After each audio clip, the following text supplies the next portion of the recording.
Hello and welcome to Loving Me, Myself, and Life with me, Jody Misiak. Today, let's talk about excuses.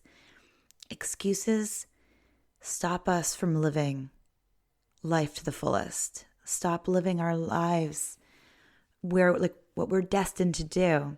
Excuses keep us small. And I myself have used excuses so much, and they've really held me back. And in November last year, I was actually re-listening to Dr. Wayne Dyer's book, Excuses Be Gone. I think I've listened to this a few times, and it's funny how every time you listen or read something, you hear what you need to hear. And at one point he was describing, if you want to live in the mountains and by the ocean, go do it. And it put this ginormous smile on my face. Because I'm pretty sure the time before I read that, the last time I listened to it, I probably didn't move yet. And here I am living by the mountains and the ocean.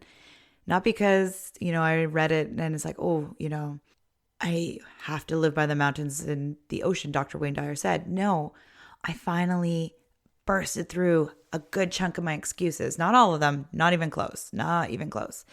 But I busted through excuses that I told myself for so long, so many years. And it just put this big smile on my face going, well, if I could get through those excuses, if I made those, excuses disappear, what other excuses in my life can I make disappear? In that moment, I made a promise to myself to really use this year as a year to be aware of my excuses and say goodbye to them. Because they do hold us back. They hold us back. Even here's an example of something very simple, but it's there. So my husband and I volunteer at our children's school. And to do so, like pretty much every school, I believe, you have to do a police check. Like this is nothing, out of the ordinary. We've done it before we moved. I did police checks like for jobs and different things. And we had the paperwork. I filled it out. And it was sitting there for over a month before we finally handed it in. All we had to do was go to the RCMP, hand it in. It didn't even cost us anything because it was for 5 minutes like that to contact us. And boom, bada bing, we were done. And it was this ginormous weight lifted off my shoulders because it was one less thing. I'd be like, oh, I have to do this. I was making excuses that it was going to take forever to do this. And it was so funny. It was in and out. And I was just dragging my feet for no reason, but I threw excuses at it. And it's like, wow, I made that excuse train last for over a month of something I could have done sooner and got it off my plate. So it got me thinking, what other things am I doing to kind of stop me from moving forward? So that is why I've decided to really focus on my excuses this year. Not as in what have I been doing wrong, but what can I remove from my life so I can move forward with love? Because excuses really keep us stuck, keep us in the past, or keep us from really living fully. And the first step, in my opinion, almost anything for growth-wise, is awareness. So just being aware of what excuses. And the big one that really came to my mind first for me was I don't have enough energy. Because, I have 2 young kids, and that seems to be like my go-to. Or I don't have enough time. So those are my 2 main focuses of what I'm going to change. Because, one of my beautiful sayings that Dr. Wayne Dyer always said was, when you change the way you look at things, the things you look at change.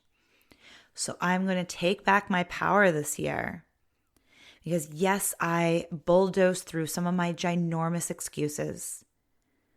The excuses of there's going to be family drama. That's one of the things that Dr. Wayne Dyer mentioned in his book. And that's what held me back for so long was, oh my goodness, what is my family going to think of me if I move? Or, just so much. And I moved through that. And then, realizing I've kind of let some excuses kind of creep back in. It's kind of fun. When you bulldoze through some of your excuses, sometimes we can have this habit of falling back into other ones or new ones or things like that. So I'm really using this year, the year here on Loving Me, Myself, and Life, and to really just experience or to share my experience with you and hopefully encourage you to look at what excuses have been holding you back so you can make 2022 your best year yet. Because whatever happened yesterday, a week ago, a month ago, a year ago, doesn't mean you have to keep living it. Doesn't mean you have to keep living where you are right now. You can let go of these excuses that you've been telling yourself so you can fully live in a loving, amazing environment and do what you're meant to do with your life. So I encourage you today, what excuses have you been hanging on to? Something you've been telling yourself. Has it been that you don't have energy either? I know for me, that is a big one. Try something new that you haven't tried because of fear or, just because you thought you weren't good enough. Go out and try something. This is going to be a wonderful, wonderful year. And I'm just so grateful that you're here, walking beside me and that I get to walk beside you. I am so incredibly thankful that you have welcomed me into your life and that you're listening here. Now, don't let excuses stop you from living the best life and live your life fully on your terms. Say goodbye to excuses and hello to the life of your dreams that you've been destined to live. I hope you have a beautiful, beautiful day. Bye for now.